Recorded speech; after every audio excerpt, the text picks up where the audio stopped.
La Iglesia Evangélica Pentecostal Las Acacias presenta para ti un mensaje de reflexión y cambio, una palabra actual que impactará tu vida. Con ustedes su pastor Samuel Olson.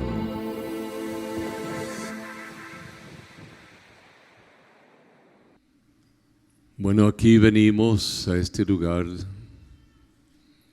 de todo estrato de la sociedad caraqueña y más allá. Venimos de todas las dificultades que el ser humano puede vivir. Algunos venimos felices, algunos venimos tristes.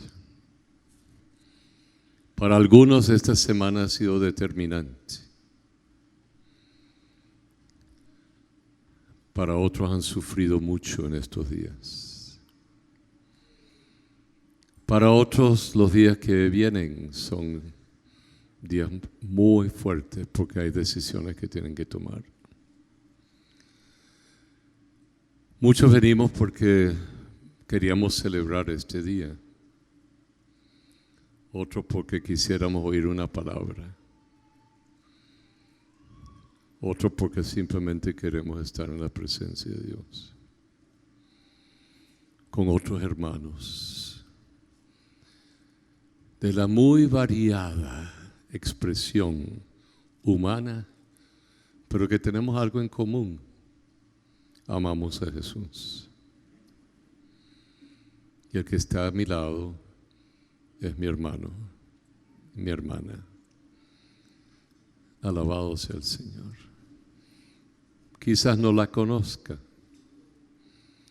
quizás no lo conozco, pero el que le atrajo a él o a ella a este lugar, me atrajo a mí también. Señor, qué maravilla, qué bondad tuya, la que nos has hecho ser parte de una vasta gente que se expresa y se hace presente en cada rincón del mundo. Sin embargo, de 7.000 millones de personas, hay 2.000 millones que han dicho sí a Jesús, que le siguen, que profesan ser cristianos. Eso significa que hay casi 5.000 millones que no lo son.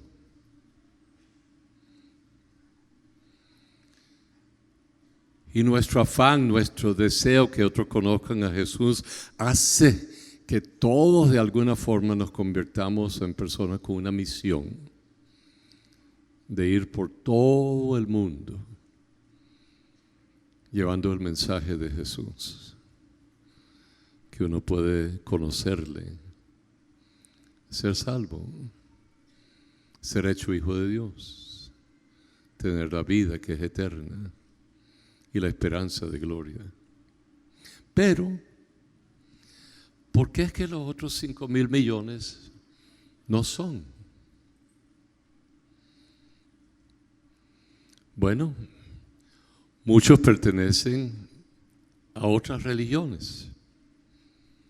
Son budistas, hindúes, daoístas, siguen a Confucio. Son animistas, son santeros, son paleros, son. Y se han definido. Y oyen algo acerca de Jesús y dicen, no quiero nada. Otros rechazan a Jesús. Simplemente no quieren. Han oído el Evangelio y dicen nada. No quiero seguir a Jesús. Muchos otros simplemente no creen en un Dios. No creo que le haya, ni que exista. Estoy aquí por el azar de la vida y de la creación. Haré lo que yo quiera con mi vida y yo determinaré mi futuro mientras que yo ande en este globo. Otros traten de vivir todas las religiones del mundo. No, yo puedo ser santero y puedo ser cristiano. Otros dicen, yo puedo ser budista y ser cristiano. Otros dicen, ¿por qué yo no puedo tener todas las religiones? Cuando estoy con uno, estoy bien, y cuando estoy con el otro, estoy bien, cuando estoy con el otro, estoy bien. Todo es relativo, ¿vale? ¿Por qué te afanas por eso? Estate tranquilo, no me trates de meter en lo tuyo, yo no te voy a tratar de meter en lo mío. Cada uno tiene el derecho de estar tranquilo. No me hables de eso. O si no, vamos a perder la amistad. Otros oyen el mensaje, son convencidos del mensaje, pero no quieren tomar el paso. Porque hay un alto costo de vida. El costo es que tengo que seguir a Jesús. Y seguir a Jesús implica muchas cosas. Implica seguirle a Él, obedecerle a Él, amarle a Él, amar al prójimo. ¿Cómo yo voy a amar a mi prójimo? Y después dice que tengo que amar a mi enemigo. ¿Cómo es eso? No entiendo eso, ¿no? Como el rey Agripa, que conocía a los cristianos y había oído mucho acerca de Jesús, y aquí está Pablo al final de los Hechos y le predica el evangelio y le habla acerca de Jesús de tal manera que Agripa dice: casi me convences, para no decir me has convencido, pero hablaremos otro día. ¿Por qué? ¿Por qué dejarlo para mañana? Bueno, porque para él como rey, para mucha gente, sería quizás dejar sus trapos de gloria, decidir una vida más ética, más moral, centrarse no en el César, sino en Dios, en Cristo. Algunos son marxistas y creen que pueden ser cristianos a la vez. El marxismo, tu teoría de vida es una teoría absolutamente, una interpretación económica de la historia. El cristiano no tiene una interpretación histórica. El cristiano cree que hay un Dios que creó la historia y creó los cielos y la tierra. Mezclarlo, pero hay cristianos que se atienen a lo que se llama hoy día ya es pasado en teología de la liberación. Ya es pasado, pero ahí están. Entonces les gusta tener dos platos en la mesa, como de aquí, como de allá, como de aquí. Por eso es que esos 5 millones andan por ahí. Nos toca hablarles a todos del amor de Cristo. Queremos hablarles a todos del amor de Cristo. Y hacemos todo lo posible por hablarles del amor de Cristo. Se le va traduciendo la Biblia a todos los idiomas del mundo. Hay películas de Jesús en todos los idiomas y pueblos completos se convierten viendo la película. Es increíble. Donde han agarrado la película de Jesús y todos se convierten y empiezan a predicar el evangelio. Otros lo ven en la televisión, otros lo ven en una palabra escrita, otros. Usted le habla al que es su vecino y se convierte. Hay todo un esfuerzo. Pero la gente, yo tengo derecho de decidir o no decidir. Okay. Pero entonces, usted y yo nos topamos, usted quiere decir el mundo entero, que casi todos han escuchado algo acerca de Jesús, pero seguimos dándole porque queremos que conozcan al Señor. La gente empieza a oír este mensaje, que Jesucristo resucitó de entre los muertos. Y como le dijeron a Pablo, estás loco. Porque no es fácil. El Espíritu Santo es quien al final y al que te presento la realidad aún histórica, pero a la larga es el Espíritu Santo que me trae un convencimiento. Jesús resucitó entre los muertos. Una obra del Espíritu. Y quizás algunos de ustedes están aquí. Sí, yo he creído. Y yo le digo, ¿qué has creído? Bueno, que Jesucristo es el Señor. ¿Y tú crees que Jesús nació de la Virgen María? Bueno, hay que creer eso.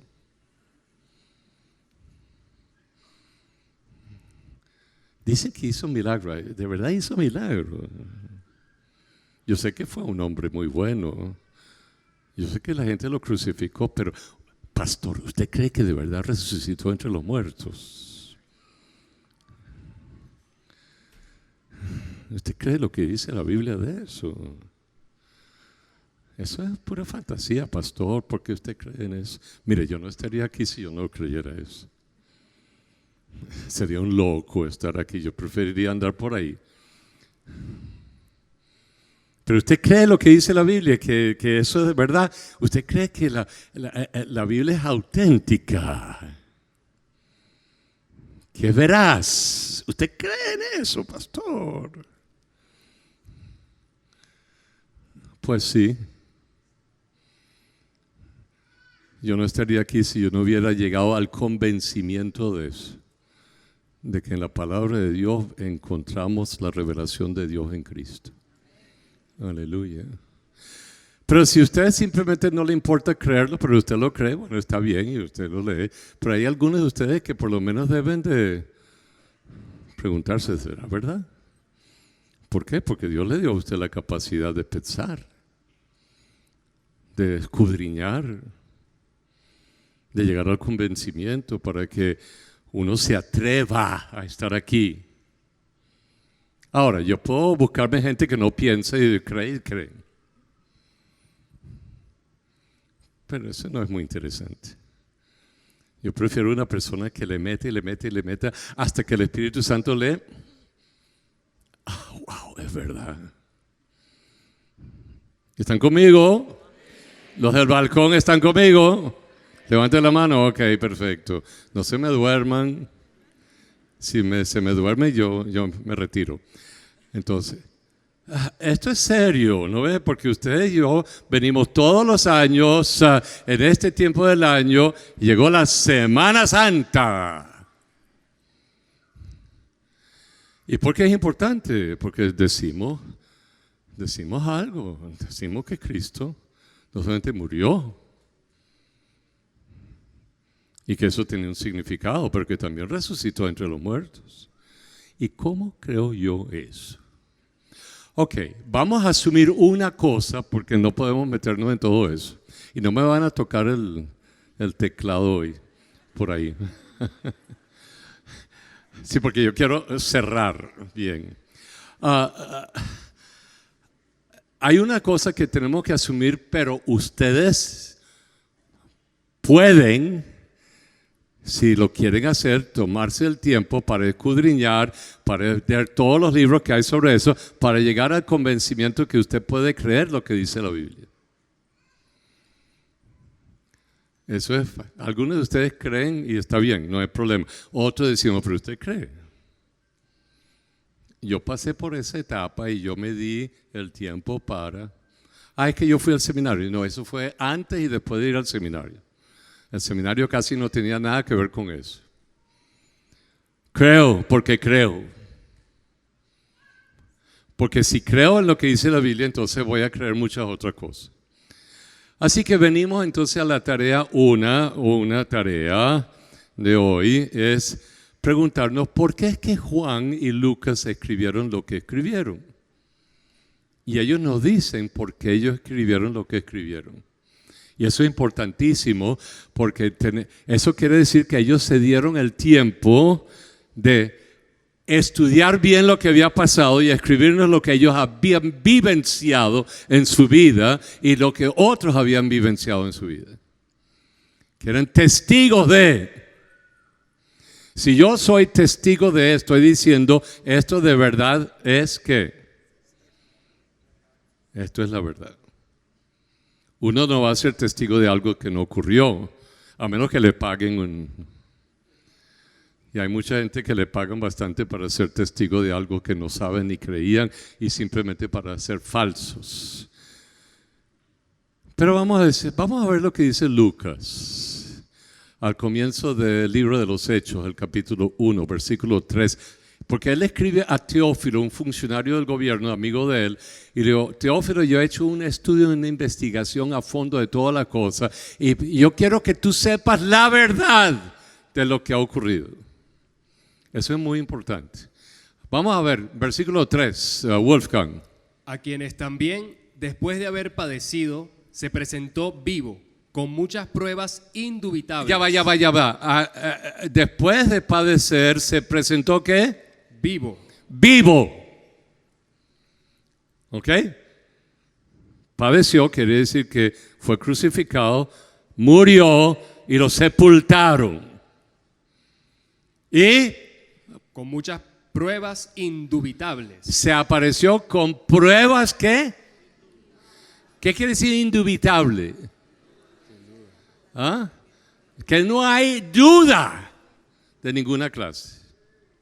Algunos leen la palabra, no sé lo que quiere decir eso y se pierden el significado de eso. Indubitable quiere decir que no haya duda ninguna de lo que habían vivido. Indubitables. Apareciéndoseles durante 40 días y hablándoles acerca del reino de Dios. Se les apareció durante ¿qué? 40 días, hablándoles de ¿qué? Porque él ya había vencido la muerte y se le daría el nombre que es sobre todo nombre, Señor.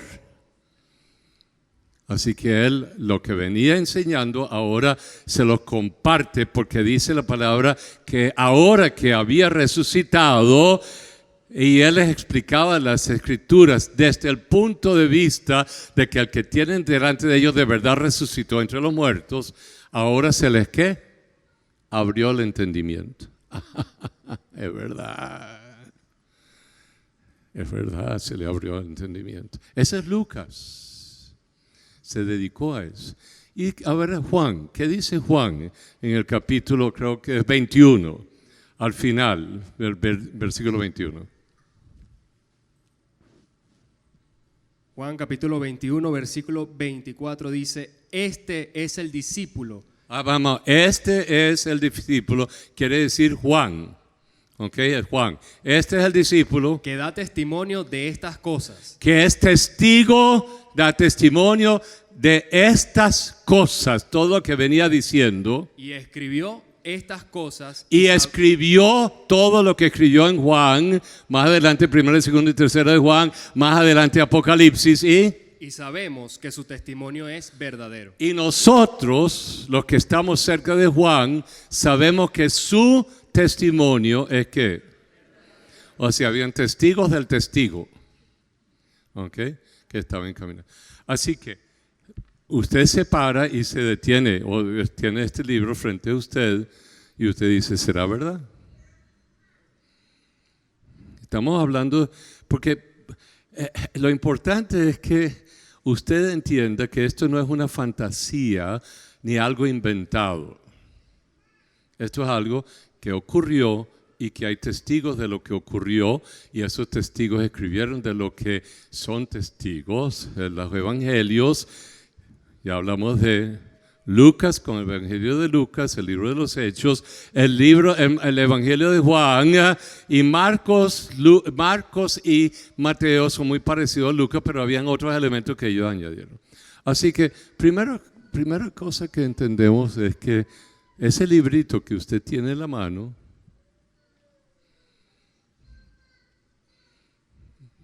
es importante. Allí se define la vida suya si usted la lee con cuidado. Por eso mucha gente se convierte con solo leer la Biblia porque la creen. ¿Okay? Muy bien, entendiendo eso, que eso es lo que estamos creyendo, que la Biblia es veraz, que la Biblia es auténtica, que fue escrito todo el Antiguo Testamento hasta el tiempo de los profetas y hasta David, etcétera, para atrás, y también la Torá, y después los evangelios y lo que está en el Nuevo Testamento. Todo eso se escribió en los primeros 60 años después de la muerte de Cristo. Todo está ahí. De discípulos que anduvieron con Jesús y los que estuvieron con ellos. Eso es importante. Yo siempre digo eso porque gente, pero ¿usted cree lo que está en la Biblia? Claro que sí. Es histórico, no es solamente cosa de fe aquí, es histórico, es real. Es una participación de Dios en la historia humana, por amor al hombre, al ser humano. Ok, entonces venimos al cuento. ¿Es cuento? ¿Puro cuento? No, esto no es cuento. ¿Esto es qué? Historia real. Okay.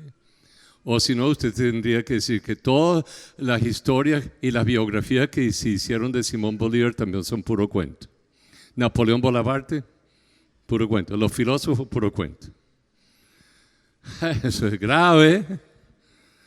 Grave que usted piense de esa forma. Así que usted tiene que venir ante un texto. Sí es palabra de Dios, pero esto es real. Ok. Jueves Santo. Lo que llamamos Jueves Santo de la Semana Mayor porque es la principal del año. ¿Okay?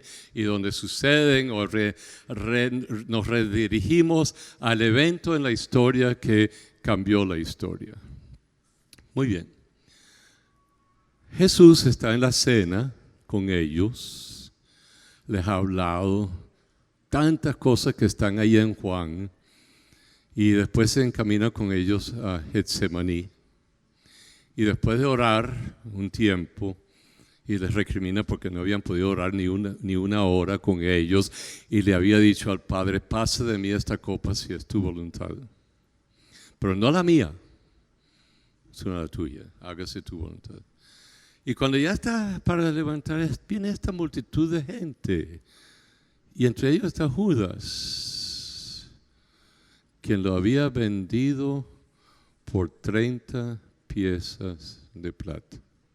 Ya profetizado en el Antiguo Testamento. Judas, contigo empieza la pasión y el padecimiento.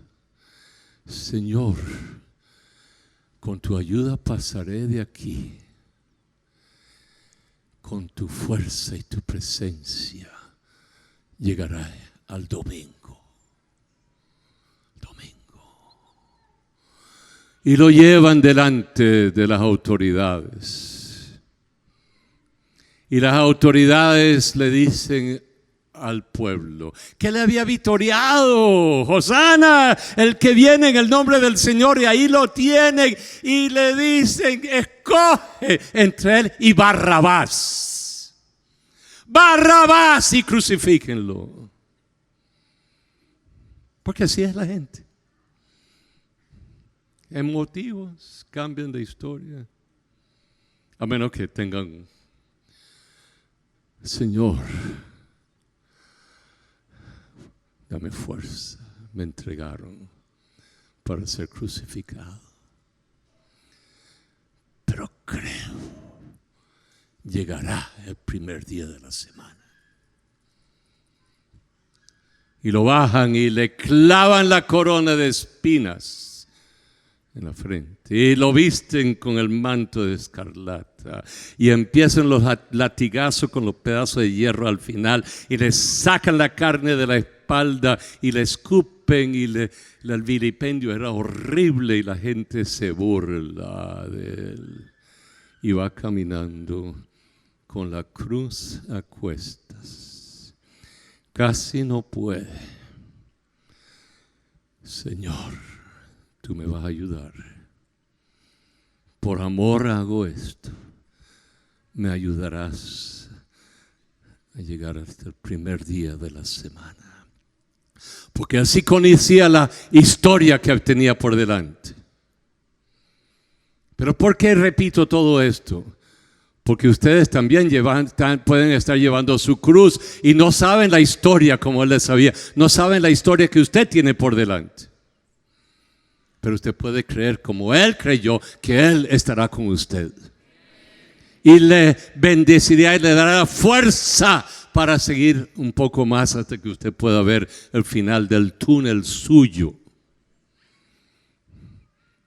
Porque Él tiene un camino que ha abierto por usted. Y llegan al monte de la calavera, Gólgota. Ponen la cruz y lo clavan de la cruz. Y empieza a correr la sangre. Y levantan la cruz y lo sueltan en el hoyo. Y se desgarra su cuerpo para colgar durante 6 horas allí al sol del día entre los malhechores. Y a cada uno de la sociedad nos da una palabra, pero al Padre le dice primero: ¿por qué me has qué? Si tú me has desamparado, tendré yo la fortaleza para llegar a ese día glorioso. Primer día de la semana, domingo. Perdónalos. Mamá, ahí está tu hijo. Juan, ahí está tu mamá. Tengo sed. Veo que mi cuerpo se está convirtiendo en el pecado de la humanidad. Perdónalos. Se mofan de Él y los discípulos se van corriendo como ovejas sin pastor y se encaminan hacia Galilea. Simplemente están saliendo. No querían ser relacionados con aquel. Si tú eres quien dice ser, ¿por qué no te bajas de la cruz? Recuerden que mientras que estaba allí frente a las autoridades, Él le había dicho a Pedro, ¿qué? Antes que cante el gallo, me negarás. Traicionado por Judas, negado por Pedro.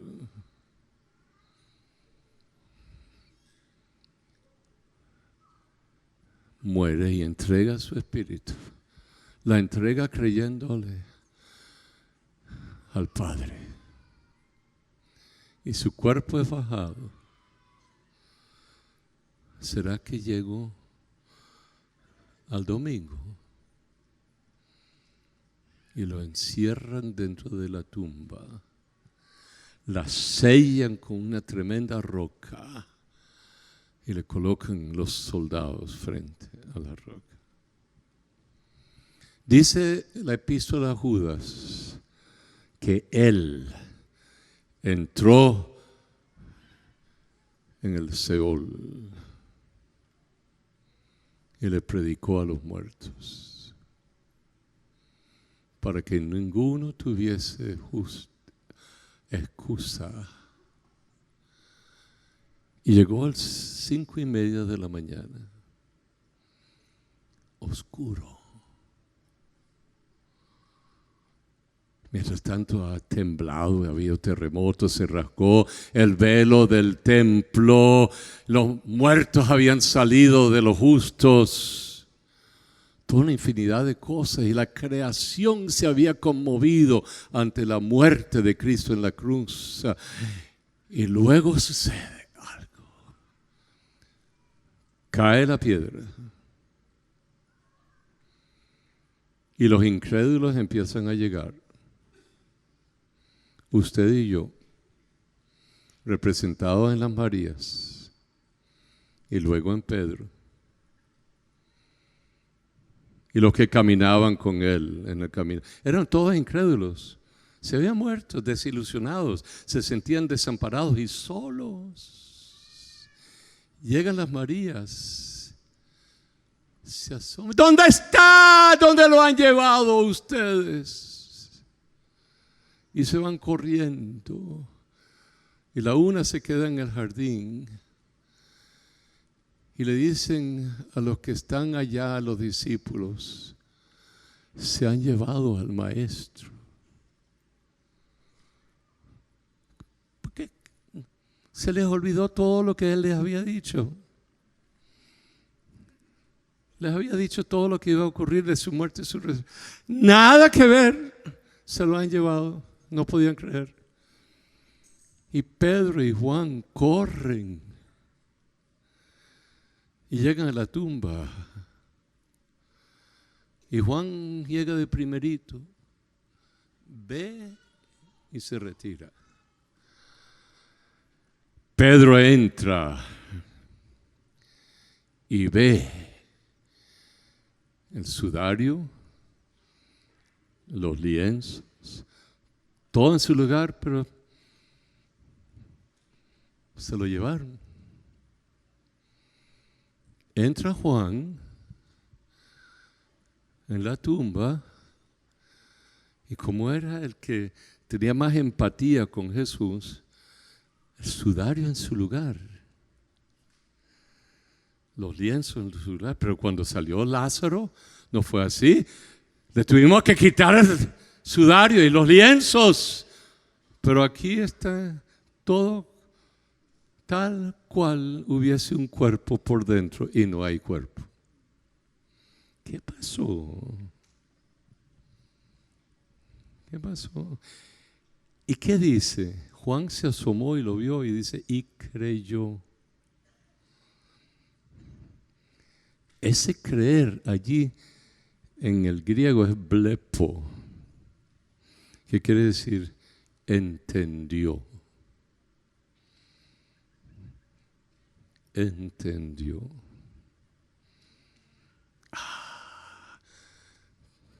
Que el hombre ¿qué? Se había levantado. Es como el láser, ¿no? Y todo queda igual. Algo aquí se sale de su lienzo y su sudario, todo queda allí armado por las especies de las Marías, pero él no está allí porque ya pertenecía a otra realidad. Y cuando sale y la María Magdalena está allí, ve los ángeles y le dicen, ¿por qué lloras? Es que se han llevado al maestro.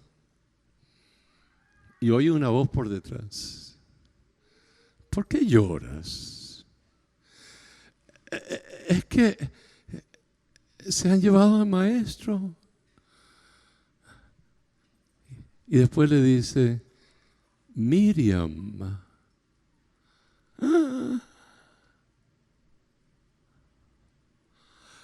Raboni, ¿cómo va a ser? Estás vivo.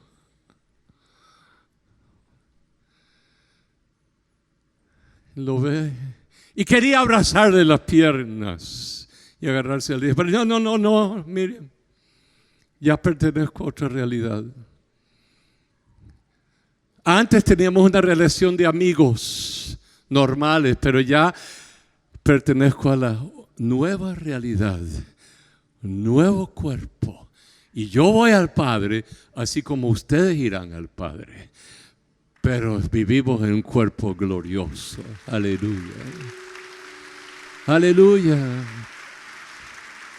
Es otra cosa.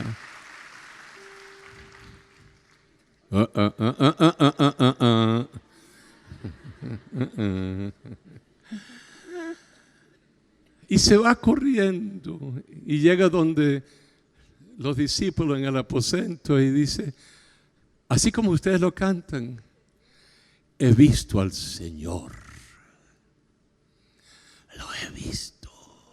Y llegan los del camino de Emaús, hemos estado con él, no le entendíamos nada y nos estaba hablando, pero de repente vimos cómo partía el pan y sabíamos que era el Señor y nos venimos corriendo. Y mientras que están allí con las puertas cerradas, de repente, ¿qué? Se aparece Jesús. Maestro, soy yo. Y empieza a hablarle de todo el Antiguo Testamento y de todo lo que había ocurrido y lo que va a ocurrir. Y está sentado con ellos y le dice, tráiganme pescado para que crean. Y tráiganme un panal de miel y vamos a comer todos juntos. Pero simplemente había un nuevo cuerpo que podía digerirlo todo sin ningún problema, pero ya vivía otra realidad. Y estaba con ellos, sentados. Y ellos, asombrados,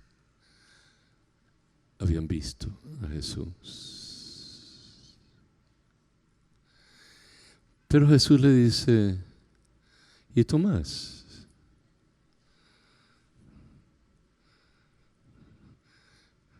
Yo quiero que esté aquí cuando llegue yo entre 8 días. No es que cuando llegue, cuando me aparezca. Y lo buscaron y Tomás estaba metido en una depresión que no podía creer nada. Se habla del reformador Martín Lutero. Martín Lutero era un tremendo reformador de la iglesia, tremendo, pero se metía en depresiones. Y en una de esas se metió en una depresión de 3 días en que no salía. Y la esposa al tercer día se baja del piso de arriba vestida de negro. Y él le dice, ¿quién se murió? Y ella le dice, Dios. ¿Cómo que Dios? Bueno, tú estás actuando como que si no existiera un Dios. Salte de esa depresión, ¿vale? Y créele a Él. ¿No ves? Ese es un problema. Eso es tremendo.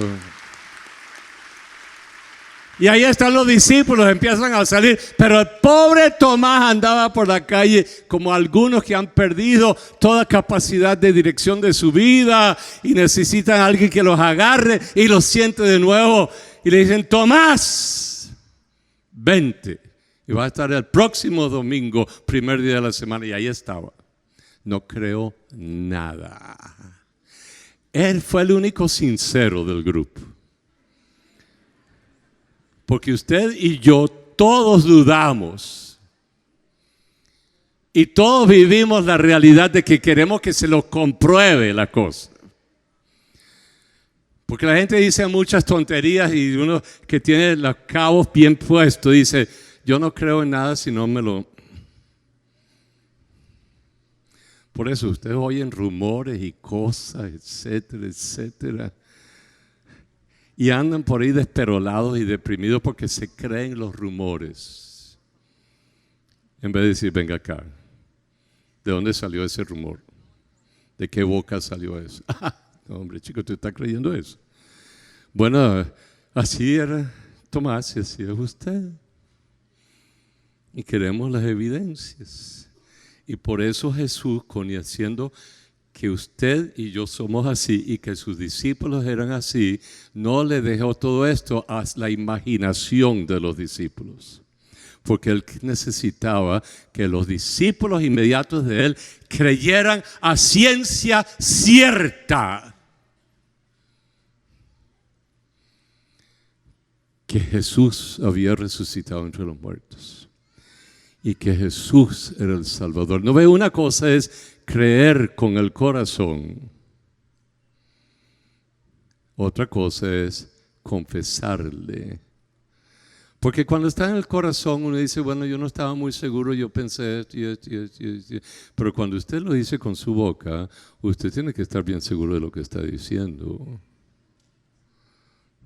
Por eso Agripa, casi me convences. Lo creía de corazón, pero no quería confesarlo. El que cree en su corazón y confiesa con su boca, ese será salvo. Ese es salvo. Bueno, se aparece Jesús en medio de ellos. Y de Tomás, qué bueno que llegaste. Ven acá, Tomás, yo te conozco, pero tú eres uno de los fieles. Tú querías pruebas y yo te las quiero dar como a toditos los demás. Porque cuando yo les envíe con la misión que les voy a dar, ustedes no pueden estar aquí. Creo que eso sucedió. No, yo sé que eso sucedió. Mete aquí tu mano al costado. Mételo. Mete tu dedito aquí. Mételo. Ven acá, siéntate en la mesa, vamos a comer juntos. Y Tomás se arrodilló y dijo que, Señor mío y Dios mío.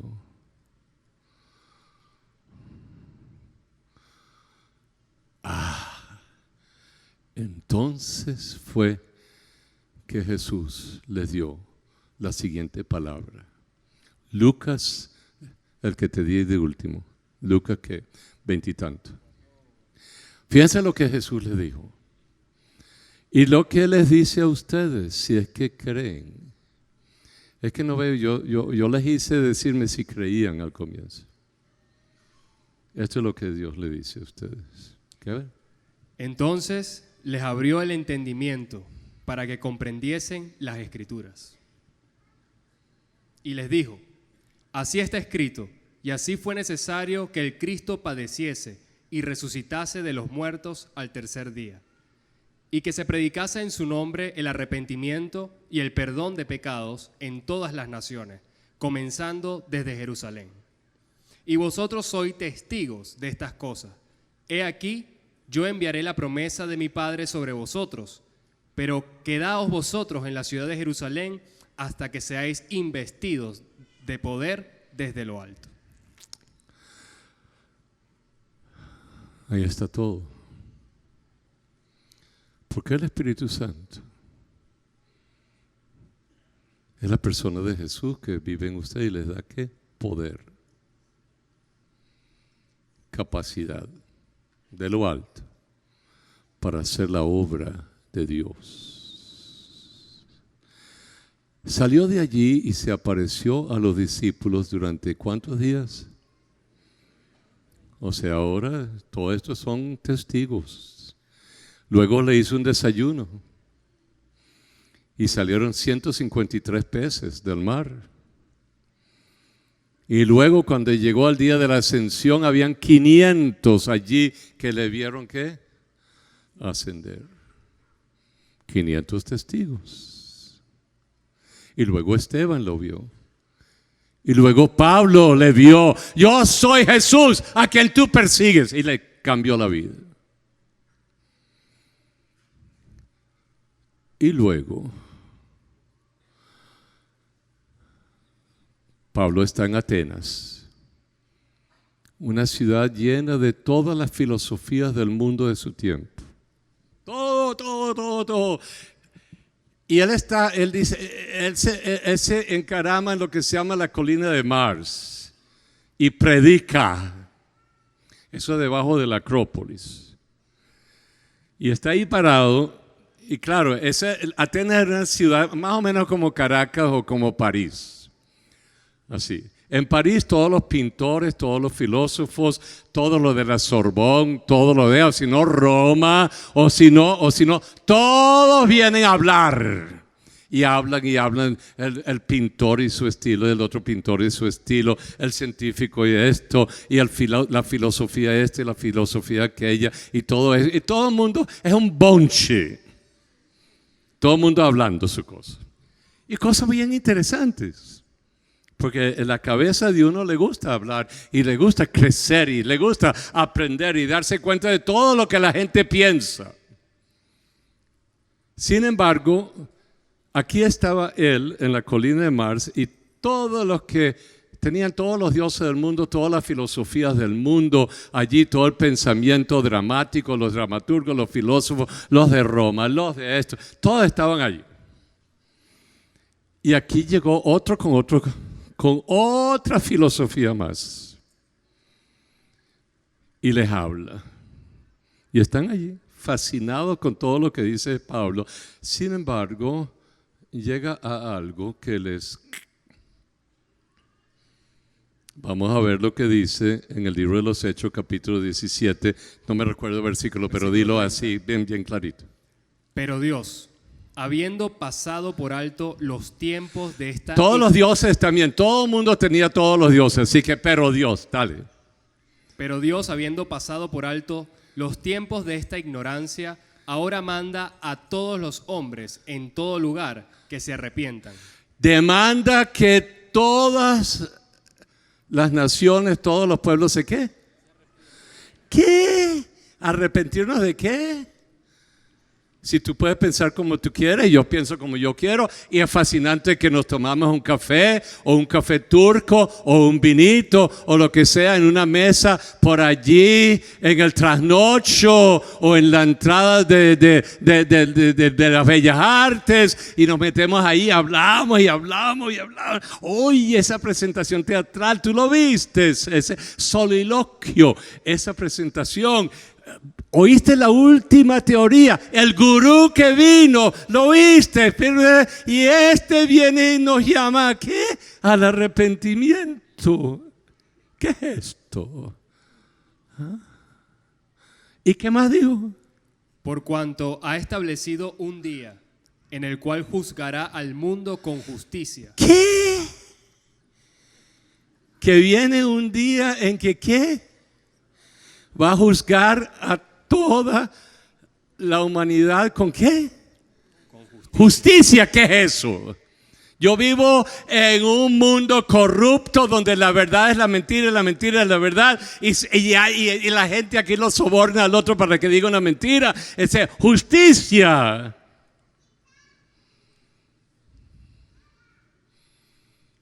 Pero ¿qué dijo allí?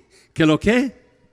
Por cuanto ha establecido un día en el cual juzgará al mundo con justicia. Con justicia, un día. Ajá, ¿y qué más? Por aquel varón. ¿Por aquel qué? Varón. No un Dios. ¿Por aquel qué? Hombre.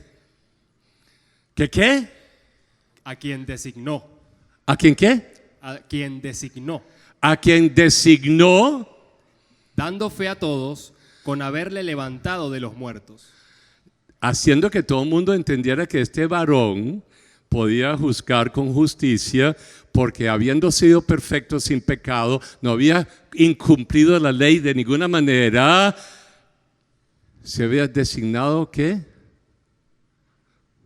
Se le designó un varón dando fe a todos con haberle levantado de los muertos.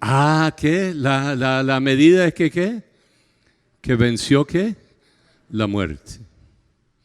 Tenía el espíritu de santidad, lo levantó entre los muertos. Venció la muerte, venció el poder del pecado, venció a Satanás, venció todos los poderes de este mundo y decretó el hecho de que ese varón era el Señor de toda la creación y juzgaría a todas las naciones con una vara de justicia. Aleluya, aleluya.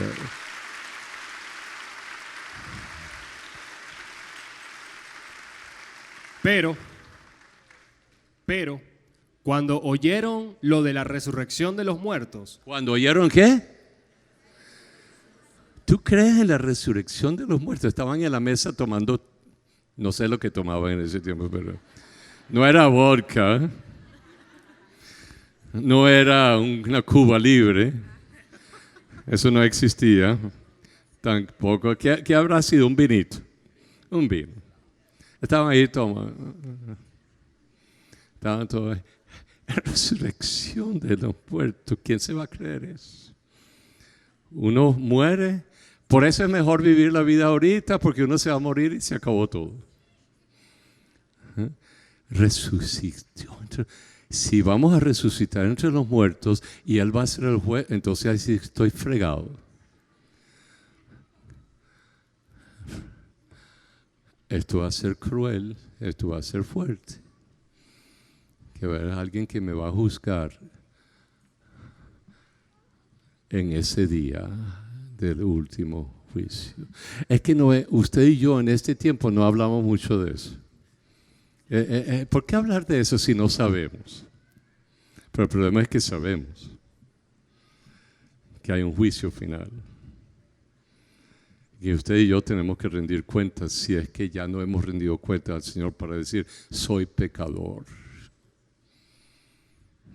Y he decidido arrepentirme de la vida sin Dios para empezar a vivir creyéndole a un Dios vivo, quien me lleva de la mano. No soy perfecto, pero me está perfeccionando, me está cambiando. Y sé que un día me espera en que yo seré levantado entre los muertos juntamente con Él y reinaré con Él. Y los demás tendrán que responder por su vida en la eternidad, porque decidieron no escuchar, ni oír, ni seguirle a Él. ¿Quedó algo allí? Sí. Unos se burlaban y otros decían, ya te oiremos acerca de esto otra vez. Se burlaban de Él, primero que todo. Y dice, pero Pablo, cualquier día de estos venimos y nos tomamos un café juntos. Vamos a seguir hablando de este tema de la resurrección de los muertos. Dice Pablo, ese no es cualquier tema. Este es el tema que define la vida suya y la mía. ¿O crees o no crees? Porque si crees, decides seguir a Jesús. Pero si no crees, estás también determinando tu vida. Usted dice, oye, pero no hay tiempo. Sí, claro que sí. Hay tiempo para tener discusiones muy serias acerca de la vida y de la fe. Eso es muy importante. Pero tiene que haber una razón de ser. ¿No ve? Pablo nos dice que la vida suya y la mía como cristianos que hemos decidido seguir a Jesús se fundamenta en una cosa, de que Cristo resucitó entre los muertos. Si no hubiese sido así, vana es nuestra fe y estaríamos en la entrada de Bellas Artes hablando de todo. Eso es sabroso. Pero hay una prioridad. Los que estamos aquí, si no todos, la mayoría, hemos decidido que Jesús es el Señor y Salvador. Aleluya. Aleluya. Aleluya.